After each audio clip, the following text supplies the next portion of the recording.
सनातन विज्ञान की आज की कड़ी में हम चिंतन करेंगे कि यूरोप व पश्चिम के सभी आविष्कार 17वीं शताब्दी व उसके बाद ही क्यों हुए।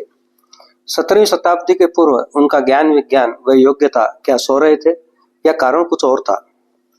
चीन में बौद्ध धर्म पहुंचने के बाद बौद्ध धर्म के बारे में ज्यादा जानने हेतु वहां से 5वीं शताब्दी में फाइयान व 7वीं शताब्दी में ह्वेनसांग द्वारा भारत आने का वर्णन है। वे यहाँ 6 से 8 वर्ष तक रुके तथा संस्कृत भाषा सीखी।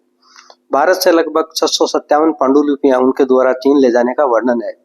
इनके बारे में एक कहानी भी प्रचलित है कि वापसी में नदी में बाढ़ आने पर सहायकों ने नाव डूबने से बचाने हेतु पुस्तकें फेंकने को कहा, लेकिन उन्होंने पुस्तक फेंकने के स्थान पर सहायकों को ही नदी में कूदने का आदेश दिया।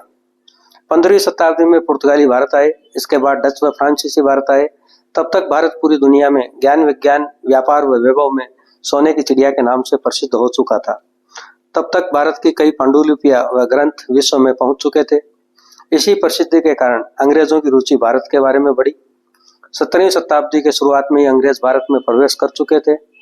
भारत के ज्ञान विज्ञान व ग्रंथों के मूल्य का उन्हें पता था। इस ज्ञान विज्ञान को भारत के लोगों से दूर रखने के लिए ही उन्होंने गुरुकुलों को बंद करवाया तथा अंग्रेजी भाषा का प्रचार प्रसार शुरू कर दिया। लेकिन अंग्रेज अपने विद्वजनों को संस्कृत भाषा का अध्ययन करवाते रहे तथा भारतीय ग्रंथों वेद पुराण उपनिषद आदि की पांडुलिपियों को पश्चिम में पहुंचाते रहे।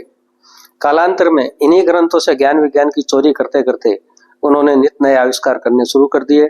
साथ ही साथ भारतीयों को दोयम दर्जे का सिद्ध करने हेतु पूरी दुनिया में भारतीयों को अनपढ़ अंधविश्वासी आदि कई तरह से संबोधित करना शुरू कर दिया। वास्तविकता यह है कि हमारे ऋषि मुनि व मनीषी ज्ञान व विज्ञान की दृष्टि से समृद्ध थे। समुद्र मंथन से लेकर रामायण व महाभारत में हमारे ज्ञान विज्ञान का वर्णन मिलता है, लेकिन हमारे मनीषी प्रकृति को संरक्षित रखने हेतु व्यवहारोचित विज्ञान का ही उपयोग करते थे। आज विश्व साधन संपन्न तो हो गया है, लेकिन ग्लोबल वार्मिंग जैसे खतरे पूरी दुनिया में मंडरा रहे हैं।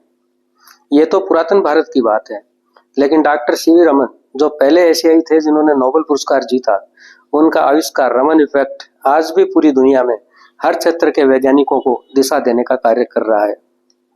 अब आप अच्छे से समझ गए होंगे कि जिस पश्चिम को कपड़े पहनना भी भारत ने सिखाया, क्यों उनके आविष्कार 17वीं शताब्दी व इसके बाद ही सामने आए। आपको हमारा चैनल अच्छा लगा हो तो इसे लाइक शेयर व सब्सक्राइब करना न भूलें। अगली बार फिर किसी नए विषय के साथ, तब तक के लिए नमस्कार।